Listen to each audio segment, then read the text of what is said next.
दुनियाँमा एउटा राजनीतिक क्रान्ति पछाडि युगको परिवर्तन हुने गर्छ, तर नेपालमा हामीले तीनवटा राजनीतिक क्रान्ति गर्दाखेरि पनि युगलाई बदल्न सकेका छैनौँ।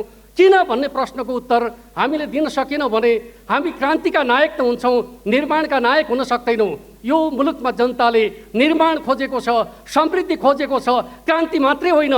महासचिवको हैसियतले उहाँले जे कुरा राख्नुभयो त्यो पनि मलाई लाग्छ हामी सबैको लागि मननयोग्य कुरा नै उहाँले राख्नुभयो। नेपालमा जति बेला माओवादीले फरक प्रकारको आन्दोलनको नेतृत्व गरिराखेका थियो, रोल्पा रुकुममा सिज अभियानका नाममा एउटा अभियान चलाइराखेका थियो, त्यति बेला प्रशासनिक दमन रहँदाखेरि त्यो दमनका विरुद्धमा आवाज उठाउने व्यक्तिका रूपमा मैले आफूलाई प्रस्तुत गरेको थिएँ। र मलाई लाग्छ एउटै घटनामा 300-400 मान्छेहरूलाई मुद्दा लगाउँदा त्यसका विरुद्धको अभियान चलाउने व्यक्तिका रूपमा म थिएँ र आज तपाईँहरूका बिचमा अतिथिका रूपमा यहाँ उपस्थित भएको छु। हिंसालाई शान्तिमा रूपान्तरित गर्नुपर्छ भन्ने मान्यताका आधारमा अभियान चलाउने कामको नेतृत्व पनि मैले गरेका थिएँ। 62-63 को आन्दोलनको पूर्व सन्ध्यामा पहिलो गणतन्त्रका लागि आयोजना गरिएको खुला सभा जो त्रिचन्द्र क्याम्पसमा आयोजना गरिएको थियो, त्यो खुला सभाको वक्ताका रूपमा मैले आफूलाई प्रस्तुत गरेको थिएँ। संविधान सभा र राज्यको पुनर्संरचनाका माध्यमबाट मात्रै मुलुकले निकास पाउँछ भनेर संस्थागत हिसाबले औपचारिक दस्तावेज प्रस्तुत गर्ने काम पनि म आफैले गरेको थिएँ। आज जति पनि नेताहरूले बोल्नुभयो बडो जीवन्त रूपले बोल्नुभयो भन्ने मलाई महसुस भयो। आजका राजनीतिक प्रश्नमा रहेका मतभेदले रणनीतिक प्रश्नहरूलाई ओझेलमा पार्न सक्छन्। आजको नेपाली वामपन्थी आन्दोलन जुन बाटोमा हिँड्दैछ त्यो सही बाटोमा हिँड्दै छैन। हाम्रा मान्यताहरूबाट, हाम्रा उद्देश्यहरूबाट, हाम्रा लक्ष्यहरूबाट आफूलाई केन्द्रित गर्न सकेका छैनौँ। हामी राजनीतिका प्रश्नहरूमा, स्वार्थका प्रश्नहरूमा अल्झेका कारणले गर्दा नै हाम्रा महान उद्देश्यहरू पछाडि परेका छन्। म कमरेड शङ्कर पोखरेल र उहाँ मार्फत सिङ्गो नेकपा एमालेका साथीहरूलाई भन्न चाहन्छु हामीले गल्ती गरेका थिएनौँ। फेरि एकचोटि आत्मसमीक्षा गरौँ, कहाँ थियो त गल्ती, के कारणले हामी दुई ठाउँमा हुन पुग्यौँ, के कारणले त्यत्रो सपना हामीले आफैले भत्कायौँ, त्यसको समीक्षा गरौँ। हामीले गल्ती गरेका थिएनौँ, हाम्रो उद्देश्य गलत थिएन। जनताले चाहेको विकास र समृद्धिको प्रश्नमा हामी मिल्न नसक्ने कारण के हो भन्ने कुरा खोज्ने हो भने ल हाम्रा बिचमा वैचारिक धारणाहरूमा भिन्नता छन् भने कोसँग भिन्नता छ? के नेपालका वामपन्थी भनेका दलहरूका बिचमा आर्थिक सामाजिक रूपान्तरणका प्रश्नमा भिन्नता छ? पूर्वाधार विकासका प्रश्नमा हामी एक ठाउँमा उभिन सक्छौँ। आजको बोलीमा कृत्रिमता मैले कहीँ महसुस गरिनँ। राष्ट्रिय स्वाधीनता र राष्ट्रवादको पक्षमा राष्ट्र सर्वोपरि हो भन्ने कुरामा हामी सबै नेपाली र सबै नेपालका राजनीतिक दलहरूको सहमति छ।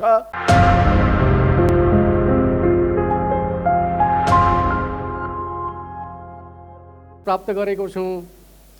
भर्खरै नेपाली काङ्ग्रेसको महाधिवेशनका माध्यमबाट शेरबहादुर देउवाजी सभापतिमा निर्वाचित हुनुभएको छ। म उहाँलाई आफ्नो तर्फबाट र पार्टीको तर्फबाट हार्दिक बधाई तथा कार्यकालको शुभकामना व्यक्त गर्न चाहन्छु।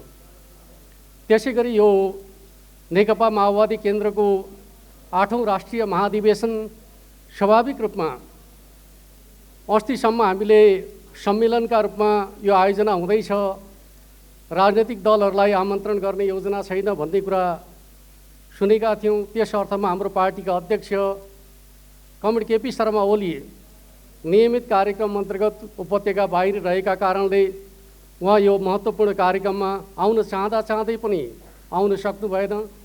म उहाँका तर्फबाट र हाम्रो पार्टीको तर्फबाट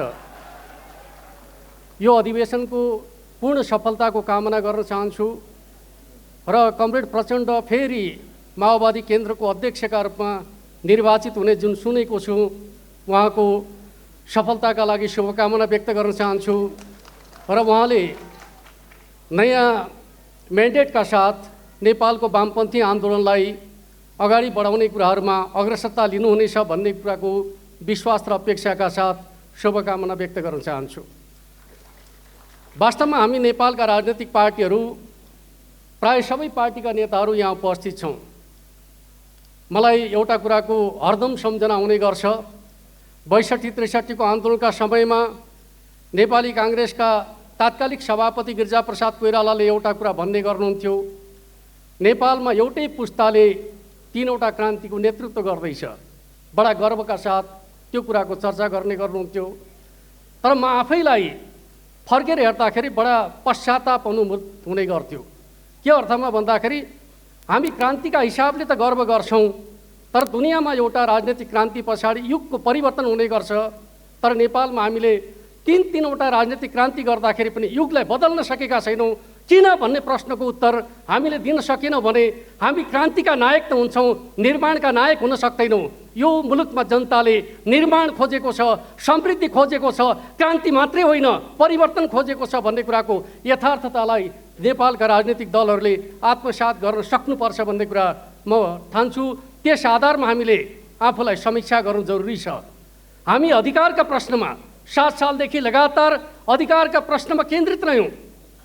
अधिकारका मामिलामा हामी राजनीतिक दलहरू सदैव च्याम्पियन बन्यौँ, तर कर्तव्यका मामिलामा, राष्ट्रको समृद्धिका मामिलामा, राष्ट्रको स्वाधीनता र समृद्धिका मामिलामा हामीले हाम्रो कर्तव्यलाई कुन रूपमा पुरा गर्न सक्यौँ सकेनौँ भन्ने कुरा नेपालका राजनीतिक दलहरूले मनन नगर्ने हो भने नेपाली जनताका आकाङ्क्षाहरूलाई नेपालका राजनीतिक दलहरूले पुरा गर्न सक्दैनन् भन्ने कुरालाई मनन गर्नु जरुरी छ। र त्यसका आधारमा हरेक राजनीतिक दलहरूले आफूले आयोजना गर्ने अधिवेशन र सम्मेलनहरूका माध्यमबाट त्यो प्रश्नमा घोत्लिएर चिन्तन मनन गर्नु जरुरी छ र यो राष्ट्रलाई कुन बाटोमा डोर्याउने भन्ने प्रश्नमा केन्द्रित हुनु जरुरी छ भन्ने कुरा म तपाईँहरूका बिचमा राख्न चाहन्छु। यहाँ अलिअलि छेडपेच र व्यङ्ग्य पनि चल्यो। स्वाभाविक रूपमा यहाँ सत्ता गठबन्धनका धेरै मित्रहरू हुनुहुन्छ। प्रतिपक्षका हिसाबले मुलुकको सबभन्दा ठुलो पार्टी रहँदै पनि हामी अहिले प्रतिपक्षमा छौँ। त्यस अर्थमा सवालको जवाब दिनुपर्ने हुन्छ नै, तर म दिन चाहन्न, किनकि यो उद्घाटन समारोह हो। उद्घाटन समारोहमा म बहस गर्न चाहन्न। किन भन्दाखेरि हरेक राजनीतिक दलहरूले आफ्ना सभा र समारोहका माध्यमबाट आफ्ना नीतिहरूको विश्लेषण गर्ने अवसर पाउनुपर्छ। हामी बहस सार्वजनिक रूपमा बाहिर गर्न सक्छौँ, तर यो समारोह शुभकामना र सद्भावनाको समारोह भन्ने अर्थमा माओवादी आन्दोलनसँग जोडिएका केही प्रसङ्गहरू जो हाम्रो पार्टीसँग जोडिएका छन्, मैले त्यसलाई सम्झना मात्रै गर्न चाहन्छु। पहिलो कुरा, नेपालमा जति बेला माओवादीले फरक प्रकारको आन्दोलनको नेतृत्व गरिराखेका थियो, रोल्पा रुकुममा सिजा अभियानका नाममा एउटा अभियान चलाइराखेका थियो, त्यति बेला प्रशासनिक दमन रहँदाखेरि त्यो दमनका विरुद्धमा आवाज उठाउने व्यक्तिका रूपमा मैले आफूलाई प्रस्तुत गरेको थिएँ। र मलाई लाग्छ एउटै घटनामा 300-400 मान्छेहरूलाई मुद्दा लगाउँदा त्यसका विरुद्धको अभियान चलाउने व्यक्तिका रूपमा म थिएँ र आज तपाईँहरूका बिचमा अतिथिका रूपमा यहाँ उपस्थित भएको छु। जति बेला राज्य र माओवादीका बिचमा द्वन्द्व चलिरहेको थियो, रोल्पा रुकुम जस्ता ठाउँहरूमा शान्ति पदयात्राका माध्यमबाट हिंसालाई शान्तिमा रूपान्तरित गर्नुपर्छ भन्ने मान्यताका आधारमा अभियान चलाउने कामको नेतृत्व पनि मैले गरेका थिएँ। र म तपाईँहरूलाई के भन्न चाहन्छु भन्दाखेरि पुराना कुराहरूको सम्झना गर्ने हो भने 62-63 को आन्दोलनको पूर्व सन्ध्यामा पहिलो गणतन्त्रका लागि आयोजना गरिएको खुला सभा जो त्रिचन्द्र क्याम्पसमा आयोजना गरिएको थियो, त्यो खुला सभाको वक्ताका रूपमा मैले आफूलाई प्रस्तुत गरेको थिएँ। त्यति मात्रै होइन, संविधान सभा र राज्यको पुनर्संरचनाका माध्यमबाट मात्रै मुलुकले निकास पाउँछ भनेर संस्थागत हिसाबले औपचारिक दस्तावेज प्रस्तुत गर्ने काम पनि म आफैले गरेको थिएँ। त्यो कुरालाई पनि म तपाईँहरूका बिचमा सम्झना गराउन चाहन्छु। आज हामी राजनीतिक रूपमा को कहाँ छौँ भन्ने कुरा आजका राजनीतिक प्रश्नमा रहेका मतभेदले रणनीतिक प्रश्नहरूलाई ओझेलमा पार्न सक्छन्। र म तपाईँहरूलाई भन्न चाहन्छु, आजको नेपाली वामपन्थी आन्दोलन जुन बाटोमा हिँड्दैछ त्यो सही बाटोमा हिँड्दै छैन। लक्ष्य एकातिर छ, उद्देश्य एकातिर छ। राजनीतिक प्रश्नमा रहेका मतभेदका कारणले हामी बोल्न छोडेका छौँ, हेर्न छोडेका छौँ। यस प्रकारको चिन्तनले नेपाली समाजको रूपान्तरणको हाम्रो ध्येय पुरा हुन सक्छ कि मात्र हुन सक्दैन।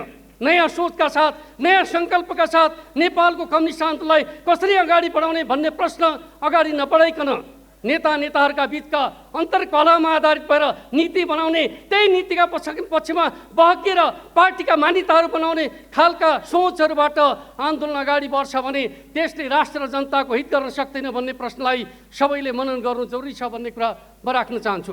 जहाँसम्म हाम्रो पार्टीको सन्दर्भ छ, म तपाईँहरूलाई बताउन चाहन्छु, जति बेला माओवादी सत्र आन्दोलनको दौरानमा थियो, त्यसलाई शान्ति वार्ताको प्रक्रियामा अगाडि बढाउने सन्दर्भमा हामीले अग्रसरता लियौँ। वैधानिक रूपमा आन्दोलन गरिरहेका हामी नेकपा एमाले पार्टीका तर्फबाट 12 बुँदे सहमतिको आधार तयार गर्ने काम हामीले नै गऱ्यौँ। 12 बुँदे सहमतिको जगमा जनआन्दोलनको आधार तयार गऱ्यौँ। त्यसपछि शान्ति वार्ताको प्रक्रियादेखि लिएर मुलुकमा संविधान निर्माणको समयसम्ममा हामी नेपालका प्रमुख दलहरूले सहकार्य गरेका छौँ। आजको परिवर्तन कुनै राजनीतिक दल विशेषको उपलब्धिको रूपमा चित्रण गऱ्यौँ भने नेपाली इतिहासप्रति अन्याय हुन्छ। सामूहिकताको परिणाम हो।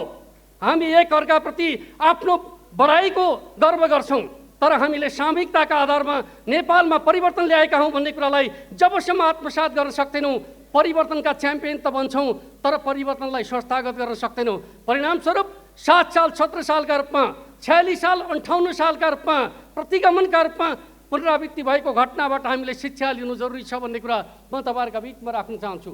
एउटा प्रसङ्ग मात्रै म चर्चा गर्न चाहन्छु। त्यो प्रसङ्ग भनेको के हो त भन्दाखेरि हामी नेकपा एमाले र नेकपा माओवादी केन्द्र यो मुलुकमा एउटा बलियो वामपन्थी शक्ति निर्माण गर्ने उद्देश्यका साथ गएको चुनावमा हामीले एउटै चुनावी घोषणापत्रका आधारमा देशव्यापी रूपमा चुनाव लड्यौँ र जनताले हामीलाई साथ दिए, विश्वास गरे।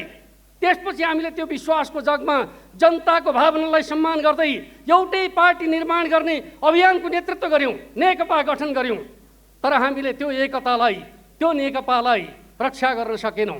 किन गर्न सकेनौँ? कसैले कसैलाई दोष दिएर उम्कन सकिन्छ? किनकि हामी हाम्रा मान्यताहरूबाट, हाम्रा उद्देश्यहरूबाट, हाम्रा लक्ष्यहरूबाट आफूलाई केन्द्रित गर्न सकेका छैनौँ। हामी राजनीतिका प्रश्नहरूमा, स्वार्थका प्रश्नहरूमा अल्झेका कारणले गर्दा नै हाम्रा महान उद्देश्यहरू पछाडि परेका छन्। म भन्न चाहन्छु फेरि पनि हामीले एकताका लागि गरेका प्रयासहरू इमानदार प्रयास थिए। नेकपा गठन कुनै गलत कुरा थिएन, त्यो ऐतिहासिक आवश्यकता थियो, तर त्यसलाई हामीले जोगाउन नसकेकोमा मलाई पछुतो छ। त्यस अर्थमा हामी हिँड्ने बाटो के हो भन्ने कुरा इतिहासको शिक्षाका रूपमा ग्रहण गर्नु जरुरी छ भन्ने कुरा म तपाईँहरूका बिचमा राख्न चाहन्छु। र अब हामी कसरी अगाडि बढ्ने भन्ने प्रश्न यति बेलाको महत्त्वपूर्ण प्रश्न हो। म तपाईँहरूका बिचमा भन्न चाहन्छु, हामीले यो राष्ट्रलाई बनाउने हो भने एउटा क्रान्तिको उद्देश्य उत्पादन सम्बन्धमा परिवर्तन हुन्छ र त्यो उत्पादन सम्बन्धलाई स्थायित्व प्रदान गर्नका लागि उत्पादक शक्तिको विकास गर्नुपर्ने हुन्छ।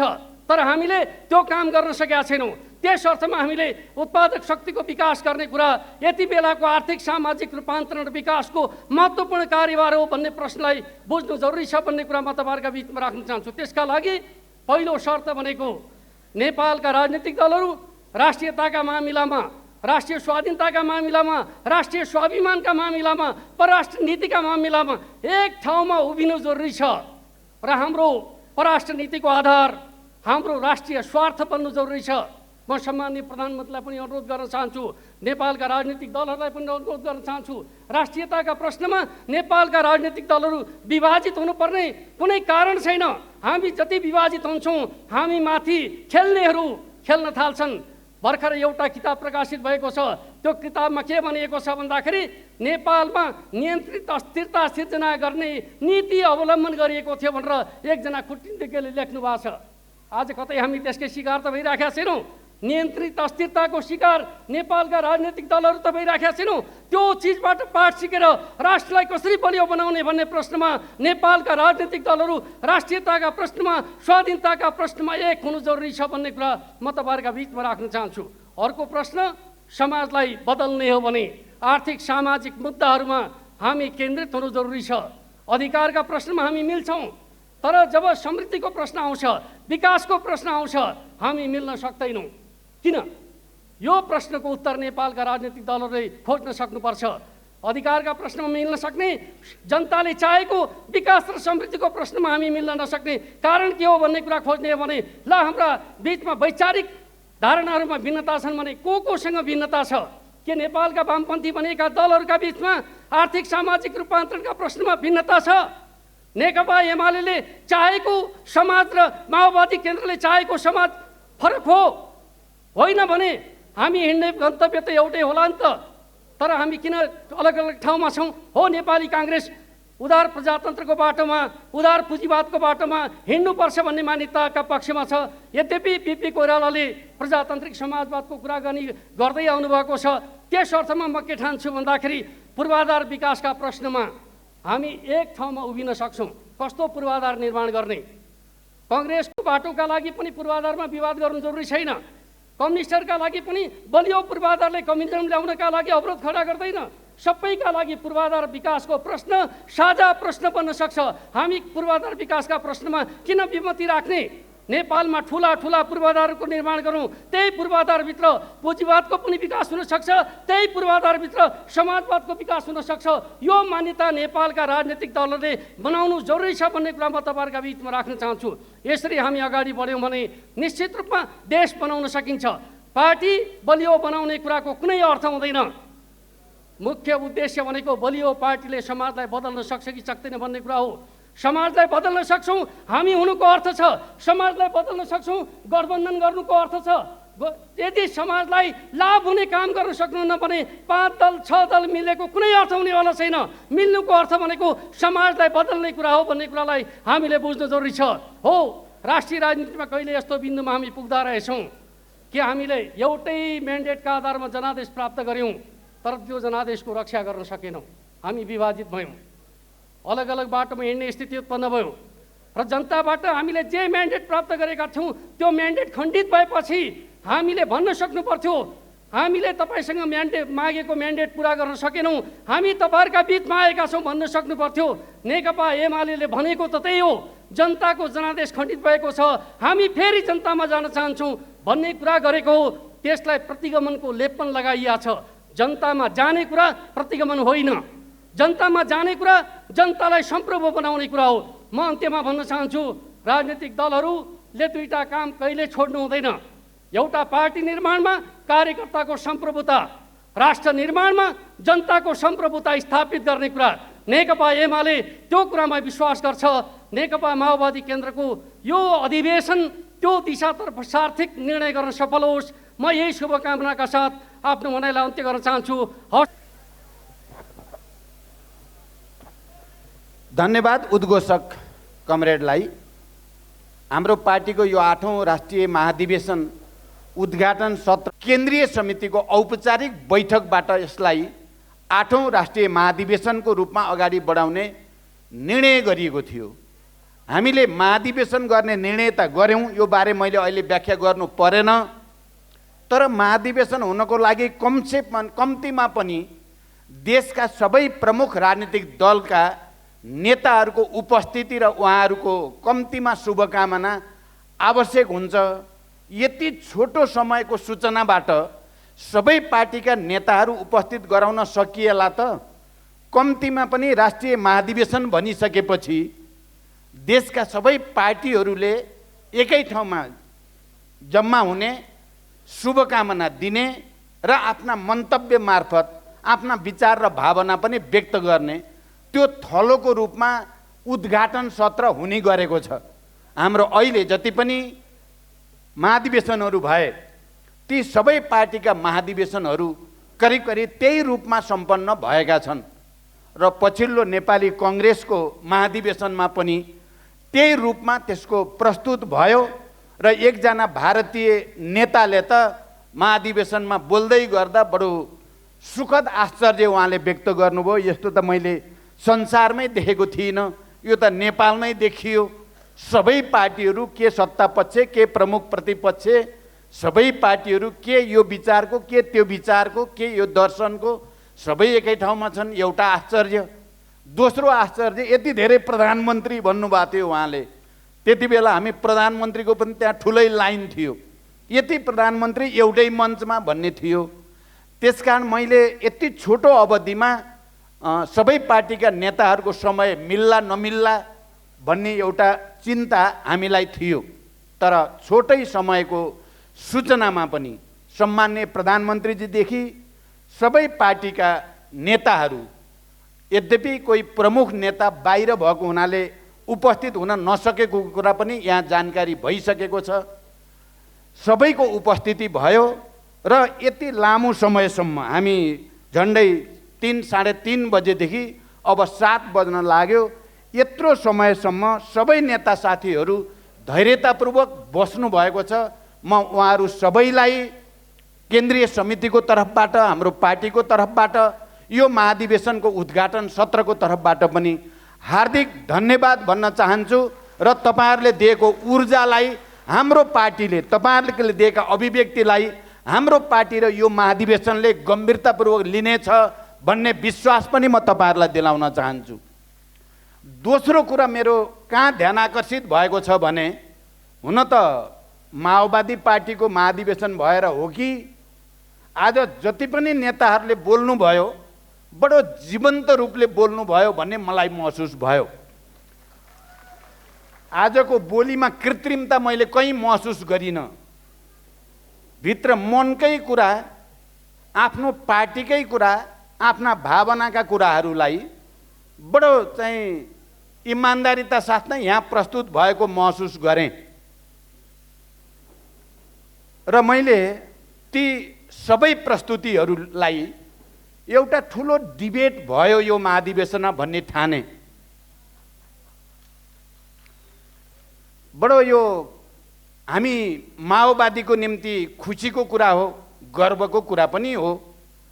यति छोटो समयको सूचनामा आएर सबै नेता कमरेडहरूले र मित्रहरूले आफ्ना कुराहरूलाई छोटोमा तर गम्भीरताको साथ देशको आन्दोलनको, लोकतन्त्रको, जनताको समृद्धिको आकांक्षालाई हामीले कसरी पुरा गर्न सकिएला भन्ने विषयमा केन्द्रित भएर विचारहरू यहाँ प्रस्तुत भए।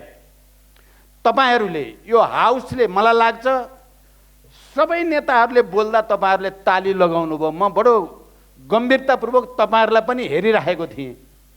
तपाईँहरूले विचार मिल्ने नेताले बोल्दा पनि नमिल्ने नेताले बोल्दा पनि ताली लगाइ नै राख्नुभयो।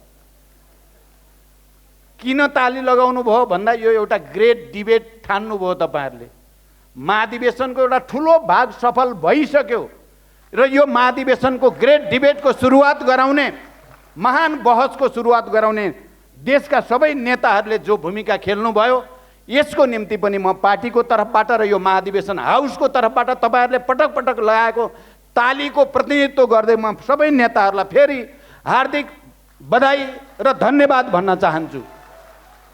मैले के महसुस गरेँ भने यो महाधिवेशन हामीले छोटो समयमा सम्मेलनलाई महाधिवेशन भनिए पनि र भोलिदेखि बन्द सेसनमा हामीले कसरी प्रस्तुत हुने भन्ने कुराको दिशानिर्देश यहाँ भइसक्यो।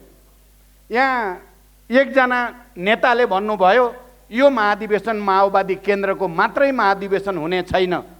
यो महाधिवेशनले लिने निर्णय, यसका सङ्कल्पहरू, यसका कार्यदिशाहरूले देशकै राजनीतिलाई महत्त्वपूर्ण प्रभाव पार्नेछ। त्यस अर्थमा यो महाधिवेशनतिर सिङ्गो देशले गम्भीरतापूर्वक हेरेको छ। यो हेरेको छ सिङ्गो देशले भन्ने कुराको एउटा सजीव प्रमाण त नेताहरूको उपस्थिति र उहाँहरूको अभिव्यक्ति नै हो। यहाँ राप्रपाको तर्फबाट देखि उहाँले भन्नुभयो हाम्रो त भिन्नै विचार हो भन्दा भन्दै पनि राष्ट्रिय स्वाधीनता र राष्ट्रवादको पक्षमा राष्ट्र सर्वोपरि हो भन्ने कुरामा हामी सबै नेपाली र सबै नेपालका राजनीतिक दलहरूको सहमति छ भन्ने कुरा पनि भन्न छुटाउनु भएन। आज मैले सिपिजीले पहिला त सिपिजीले प्रस्तुत गर्दा हुन त उहाँले आफ्नो विचार बडो चाहिँ खुला ढङ्गले नै राख्ने गर्नुहुन्छ। कहिलेकाहीँ अलि राखेको तितो हो कि जस्तो त लाग्छ, तर पनि उहाँले राख्नुहुन्छ। आज चाहिँ मलाई उहाँले राखेको पनि तितो लागेन। उहाँले पनि बडो गम्भीर ढङ्गले माओवादी अगाडि के चुनौती छन्, यसको सामना गर्न सक्छ कि सक्दैन माओवादी केन्द्रले, या देशको अगाडिका समस्याहरूको समाधान हुन्छ कि हुँदैन भनेर राख्नुभयो। मलाई बडो चाहिँ गम्भीर लाग्यो र मैले उहाँले बोलिसकेपछि भने तपाईँले बोलेर नोट गर्नुभएको छ, त्यो नोट दिनुहुन्छ मलाई भने मैले उहाँले भन्नुभयो म त्यसलाई साफी गरेर दिन्छु भन्नुभएको छ। म उहाँलाई पनि विशेष धन्यवाद भन्न चाहन्छु। अनि हामी सँगै धेरै लामो समयसम्म काम गरेका कमरेड सिपी गजुर कमरेडहरूले उहाँको प्रस्तुत ठुलो ऐतिहासिक सन्दर्भ सहितको सकारात्मक सन्देशको रूपमा लिएको छु। म कमरेड सिपी गजुरेललाई पनि धन्यवाद भन्न चाहन्छु। मैले अहिले लामो व्याख्या गरेर समय लिन्न। मैले प्रधानमन्त्रीजीलाई भने म छोटो बोल्छु, अरू साथीहरूलाई पनि भनेको छु म छोटो बोल्छु, म छोटै बोल्छु। म विस्तारपूर्वक त भोलि बन्द सत्रमा बोलाउँला हाम्रो विचार, रणनीति, कार्यनीति, सिद्धान्त, सङ्गठनको बारेमा। तर आज हामीले यो महाधिवेशनबाट गर्न चाहेको कुरा हामीले एउटा चाहिँ आत्मसमीक्षा नै हो, आत्मआलोचना नै हो। हामी शान्ति प्रक्रियामा आएपछि कहाँ कहाँ चुक्यौँ, विचारको क्षेत्रमा, सङ्गठनको क्षेत्रमा, संरचनाको क्षेत्रमा, रणनीतिक कार्यनीतिमा कहाँ चुक्यौँ। र म यति चाहिँ अहिले सुरुमै भन्न चाहन्छु, र यो प्रस्तावमा सबभन्दा धेरै आत्मसमीक्षा मैले मेरै गरेको छु। तपाईहरुले त्यो प्रतिवेदन पारित भइसकेपछि देख्नुहुनेछ जनयुद्धको तयारी र नेतृत्व गर्ने अवसर मलाई जुट्यो। शान्ति सम्झौतामा हस्ताक्षर गर्ने, 12 बुँदे समझदारी गर्ने, संयुक्त जनआन्दोलन उठाउने, संविधान सभा प्रधानमन्त्री जसरी भन्नुभयो, यो सबै अवसर पनि मलाई प्राप्त भयो भने अहिले माओवादी आन्दोलन कमजोर जस्तो, माओवादी पार्टी कमजोर जस्तो देखिनुमा मैले अरूलाई आरोपित गरेर हुँदैन। मैले प्रमुख नेताको हैसियतले म भित्र नै खोज्नुपर्छ भनेर मैले आफैलाई चिरफार गरेको छु। कमरेडहरू, मैले आफैलाई चिरफार गरेको छु। मलाई लाग्छ कमरेड सीपी गजुरेलदेखि कमरेड किरण, विप्लव लगायत बाबुरामजीहरू सबैले र माधवजीले अहिले मलाई भन्नुभयो तपाईले दस्तावेज दिनुहोस् भनेर। मैले भने मैले त हामीले नै पहिला बाँडेका छैनौँ, हामी आपसमा भोलिदेखि बाँडेपछि म तपाईँलाई दिउँला भनेको छु।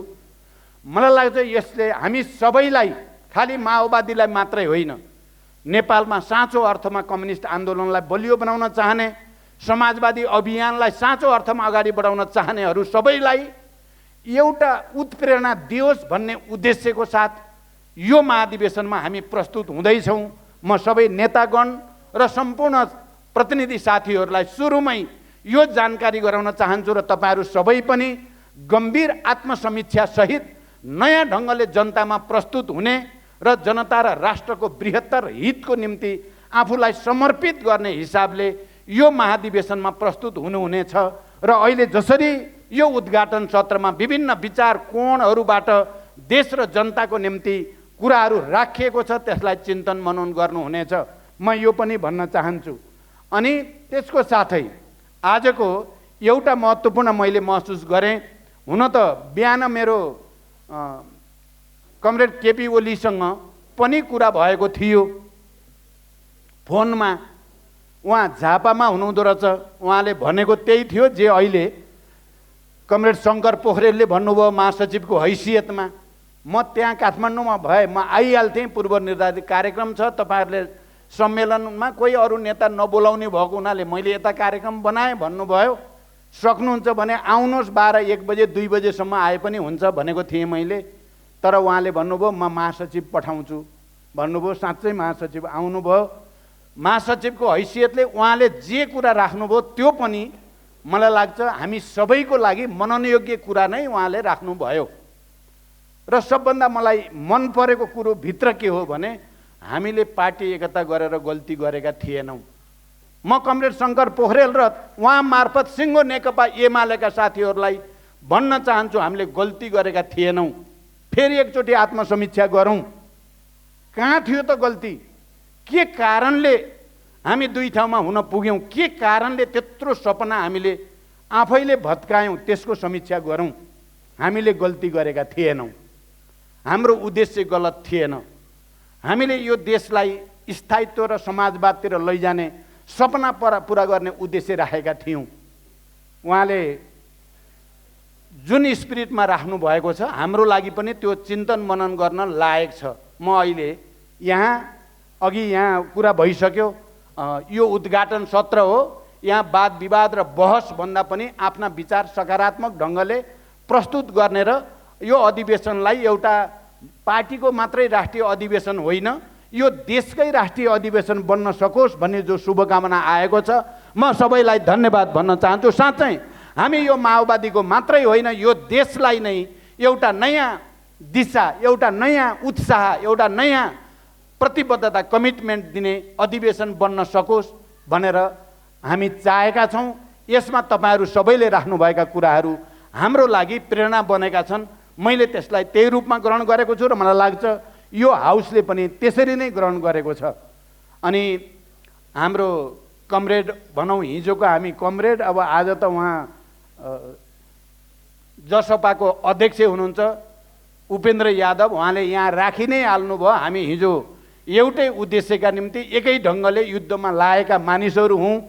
अहिले देशमा जस्ता जटिलताहरू छन्, चुनौतीहरू छन्, त्यसको सामना गर्न पनि हामी मिलेर जान्छौँ। चाहे मधेस होस्, मधेसी जनताका मुद्दाहरू, मलाई सम्झना छ मधेसी जनता र उनीहरूको अधिकारको निम्ति हामीले र मैले अझ पार्टीको नेताको हैसियतले मात्रै होइन, देशको प्रधानमन्त्रीको हैसियतले पनि दोस्रो पटक हुँदा शेरबहादुरजीले मलाई त्यो अवसर दिनुभएको थियो।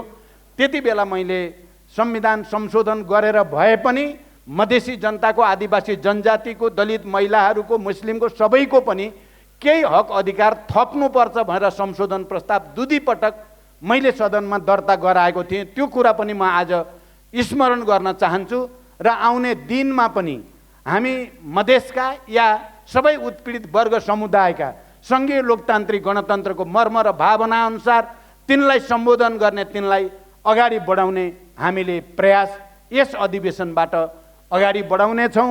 मलाई विश्वास छ त्यसले जनतासँग हाम्रो सम्बन्ध अलिकति लुज भएको, खुकुलो भएको सम्बन्धलाई आजको उद्घाटन समारोहका अभिव्यक्तिहरूले र हामीले यो महाधिवेशनमा गर्ने छलफल, बहस र निष्कर्षहरूले फेरि जीवन्त रूपमा अगाडि ल्याउनेछ भनेर विश्वास पनि म व्यक्त गर्न चाहन्छु। र म कमरेड उपेन्द्र यादव, फेरि कमरेड भन्न आयो, त्यो पुरानो बिर्सिएकै छैन, त्यो बिर्सिनै सकिँदैन। अनि त्यसपछि कमरेड माधव कुमार नेपालले जे अभिव्यक्ति दिँदै आउनु भएको छ र आज पनि जे दिनुभएको छ, म उहाँलाई पनि विशेष रूपले धन्यवाद भन्न चाहन्छु।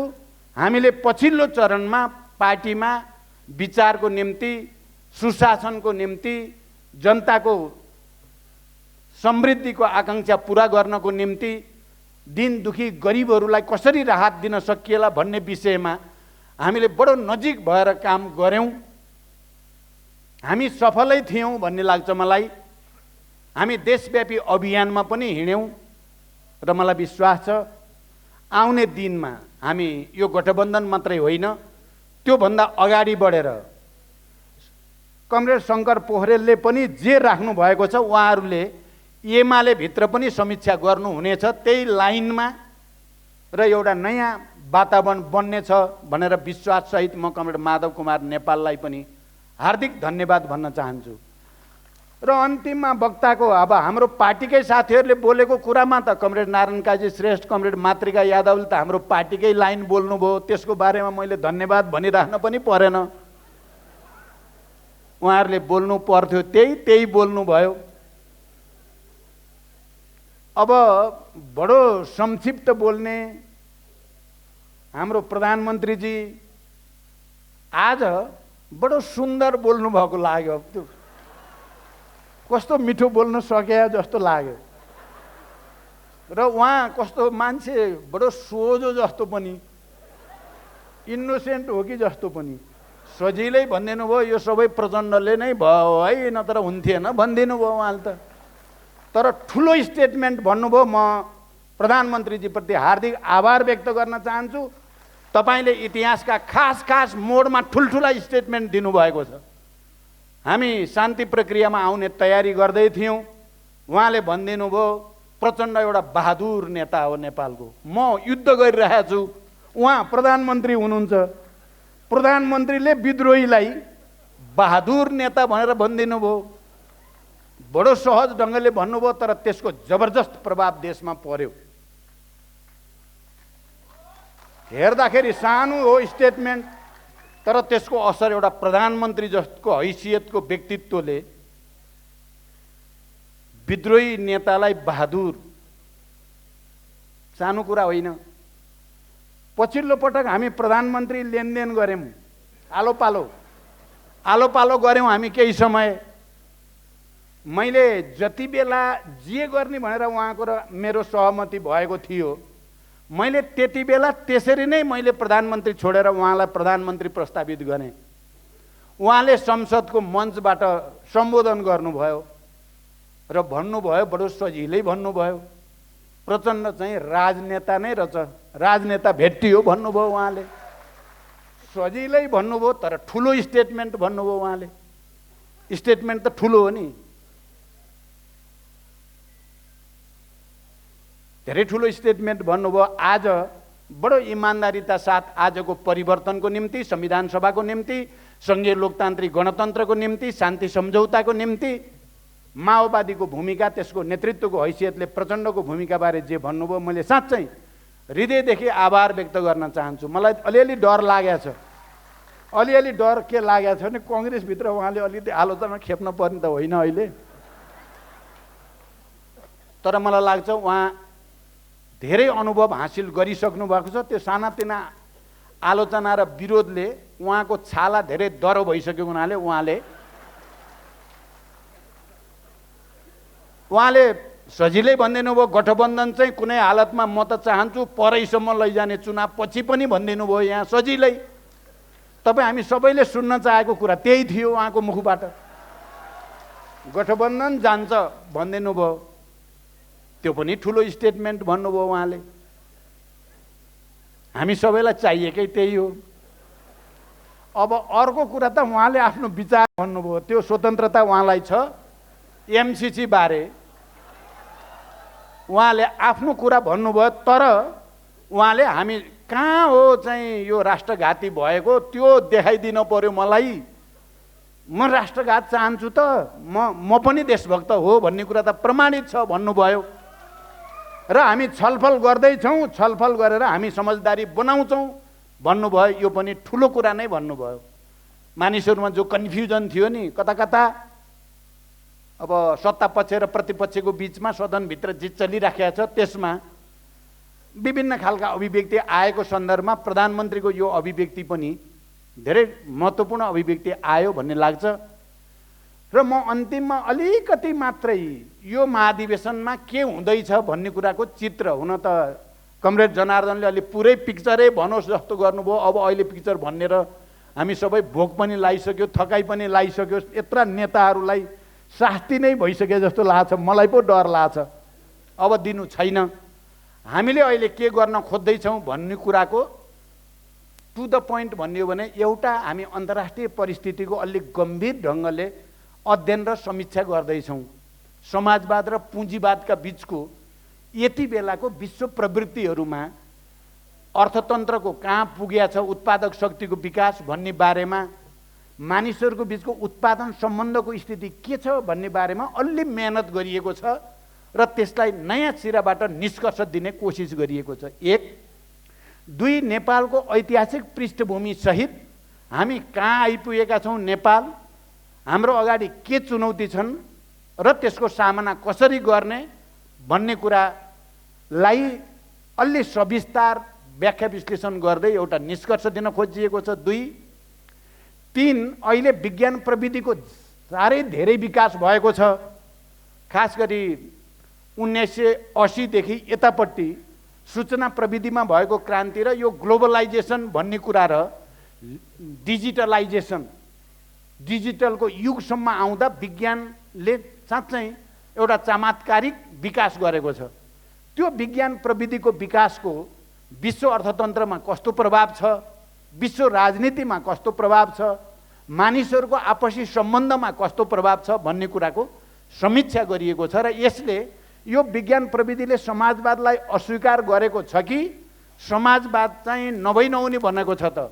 यो विज्ञान प्रविधिको विकास र अहिले भूमण्डलीकृत पुँजीवाद भनौँ, जो वित्तीय पुँजीवादको वर्चस्व भएकोहरूको सम्बन्धले धनी र गरिबको खाडल बढेको छ कि घटेको छ भन्ने आकलन हेरिएको छ र धनी र गरिबको खाडल त झन् बढेको छ। सीमित विकसित देशहरूमा केन्द्रित भएको साधन स्रोत र पुँजी चाहिँ र थर्ड वर्ल्ड कन्ट्री भनौँ या अल्प विकसित र विकासशील देशमा जो स्थिति छ त्यो दरार निकै भयानक दरार भएको छ।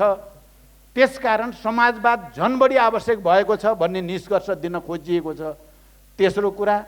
चौथो कुरा, हामीले हाम्रै राजनीतिक विकासको सन्दर्भ ल्याउँदै चाहिँ हामी अब कस्तो कार्यदिशा अन्तर्गत समाजवाद उन्मुख समृद्धि भनेको के हो र त्यो समाजवाद उन्मुख समृद्धि हुँदै सामाजिक न्याय र विकासको नयाँ युगतिर देशलाई लैजाने, यो देशका सबै उत्पीडित वर्ग, जाति, क्षेत्र, समुदायको हक अधिकारलाई संरक्षित गर्ने के उपाय हुन सक्छ भन्ने बारेमा नयाँ र अलिकति परिमार्जित कार्यनीति र रणनीति प्रस्तुत गरिएको छ। चौथो, अर्को चाहिँ अहिलेको दुनियाँमा चाहिँ केही गम्भीर र संवेदनशील विषयहरू अहिले विश्वव्यापी रूपमा उठेका छन्।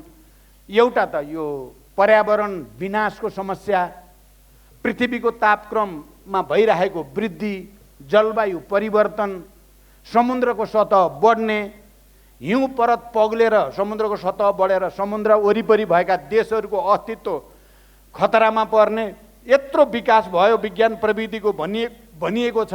अब समुद्रभित्रका थुप्रै नस्लका जलचरहरू लोप हुन थाले अनि जमिनमा रहेका पनि थुप्रै स्थानीय नस्लका जीवजन्तुहरू नष्ट हुन थाले। मानिसहरूलाई विभिन्न खालका रोग व्याधिहरू यति व्यापक रूपमा सताउन थाल्यो र विश्वव्यापी आक्रमण पनि बढेको छ। अहिले डायबिटिज, बीपी, क्यान्सर, मुटु, फोक्सो, किडनीका समस्या त आम भएर गए। यति धेरै विकास हुनुमा हाम्रो खाद्यान्न, हाम्रो खाद्य संस्कृति, हाम्रो लवाई खवाई, हाम्रो अहिले विकास भएको सबै जुन आयात निर्यातको स्थिति छ, यसको के असर छ त? र यो पर्यावरण विनाशलाई रोक्नको लागि समाजवादीहरूले के भूमिका खेल्न सक्छन् भन्ने कुरालाई विशेष रूपले मेहनत गरेर त्यहाँ एउटा विश्वव्यापी अभियान कसरी छेड्न सकिन्छ त? हामी नेपाल हिमालयको काखमा छौँ, हिउँ पग्लिँदैछ, यसले जलवायु परिवर्तन भयानक रूपले हामी सबैले भोगिसक्यौँ। नआउन पर्ने बेलामा भयानक बाढी आउँछ, नजानु पर्ने भूस्खलन, भयानक ढङ्गले भूकम्प जान्छ, भूस्खलन हुन्छ। यो सबै प्रक्रियामा यो पुँजीवादी उत्पादन प्रणालीको भूमिका के कति छ त? यो कसले गर्दा भयो? गरिब देशहरूले गर्दा भयो? अल्पविकसित र विकासशील देशका जनताले गर्दा भयो भन्दा बिल्कुल होइन। यो विकसित र पुँजीवादी देशहरूकै कारणले भयो। त्यसकारण विश्वव्यापी अभियान चलाउनु पर्छ भनियो। अब समाजवादको भविष्य छैन। अब पुँजीवादको दिग्विजय भयो भनियो 1990 पछि। खास गरी औपचारिक ढङ्गले सोभियत सङ्घ र पूर्वी युरोपका समाजवादी देशहरूको विघटन भइसकेपछि पश्चिमा देशहरूमा एउटा ठुलो बुद्धिजीवीहरूले भन्न थाले, अब पुँजीवादको दिग्विजय भयो, अब विचारको अन्त्य भयो, अब राष्ट्रहरूका सीमा भत्किए, अब सब चाहिँ निजीकरण, उदारीकरण, सीमा भत्काएर जहाँ पनि जो पनि जान पाउने हुन पर्यो भनियो। र हामी गरिब देशका सरकारलाई, पार्टीहरूलाई भनियो कि तिमीहरू खुला गर तिमीहरूको बजार हाम्रो मालको निम्ति, यही हो उदारवादी अर्थतन्त्र, यसैमा तिमीहरूको हित छ भनियो संसारभरिका अल्पविकसित र विकासशील देशहरूलाई। हामी त हो क्यारे भन्ठानेर जति पाइन्छ लिने भन्नेतिर गयौँ, तर झन् पछि झन् हामी गरिब हुँदै गयौँ। झन् पछि हामी जेमा आत्मनिर्भर थियौँ, पहिला हामी अन्नबालीमा आत्मनिर्भर थियौँ, अहिले छैनौँ। अरबौँको अन्न विदेशबाट ल्याउन पर्छ। पहिला हामी जेमा आत्मनिर्भर थियौँ, अहिले छैनौँ, झन् परनिर्भर भयौँ। हामीलाई त त्यो प्रेस्क्रिप्सन गर्ने देशहरूले आफ्नै लागि त त्यसो गरेका छैनन्। उनीहरूले आफ्नो लागि त संरक्षण, तपाईँ हेर्नुभयो भने एकदम अब सुपर पावर अमेरिकाले त्यहाँ संरक्षणवादको नीति ल्याएको छ। त्यहाँ कम्पनीहरू टाट पल्टिन लाग्दा जस्तो चाहिँ 1908 देखि जो ठुलो मन्दी आयो, त्यो मन्दी आएपछि त राज्यले यति धेरै चाहिँ अनुदान र ऋण सस्तो दिएर कम्पनीहरूलाई बचाउने काम गर्यो। त्यहाँ शिक्षा स्वास्थ्यमा यति ठुलो लगानी गरेको छ। त्यहाँ चाहिँ राज्यले सबै त्यस्ता आधारभूत जनताको कुराहरूको लागि संरक्षणवादको नीति लिने, हामीलाई चाहिँ खुला छोडिदेऊ भनेर हामीलाई चाहिँ कङ्गाल बनाउने किन काम भयो भन्ने जस्ता विषयहरू सहित अन्तिममा हामीले के भन्न खोजेका छौँ भने हामीले यो संविधानमा जे परिकल्पना गरेका छौँ त्यसलाई कार्यान्वयन गर्नको निम्ति पहिला त हामी आफै बदलिनुपर्छ, पहिला त हाम्रो पार्टी नै पहिला बदलिनुपर्छ, हामीले नै आत्मसमीक्षा गर्नुपर्छ र जनतासँग श्रमसँग जोडिने, उत्पादन कार्यसँग जोडिने एउटा नयाँ संस्कारको हामीले विकास गर्नुपर्छ भनेर शिक्षा, स्वास्थ्य, रोजगारी, पर्यावरणको संरक्षण, प्रकृतिको संरक्षण लगायतका विषयहरूलाई लिएर स्थानीय समुदायको हितलाई प्राथमिकता दिएर उत्पादन, श्रम र सांस्कृतिक रूपान्तरणको अभियान गर्ने र नेता कार्यकर्ताहरू निश्चित अवधि जनतासँग घुलमिल भएर सामूहिक जीवन बिताउने, सँगै खाने, सँगै बस्ने एउटा अर्को चाहिँ भ्रूण, यो ठुलो चमत्कार हुन्छ म भन्दिनँ, तर एउटा भ्रूण दिने भन्ने हाम्रो कोसिस भएको छ। मलाई लाग्छ हामीले भोलि पर्सि हामीले पार्टीमा बहस गरिसकेपछि यो महाधिवेशनबाट निष्कर्ष दिएपछि हाम्रो कोसिस छ यो एउटा सिँगै राष्ट्रको निम्ति पनि, सबैको निम्ति पनि एउटा उत्प्रेरणा, एउटा रिफरेन्स, एउटा राम्रो रिफरेन्स बनोस् र देशलाई नै एकताबद्ध गर्न सकियोस्, जनतामा एउटा नयाँ विश्वास पैदा गर्न सकियोस् भन्ने ढङ्गले सोचिएको छ। यही कुरा संक्षिप्तमा राख्दै फेरि एकचोटि सबै नेता साथीहरूलाई र सम्माननीय प्रधानमन्त्रीलाई आभारसहित धन्यवाद व्यक्त गर्दै म यो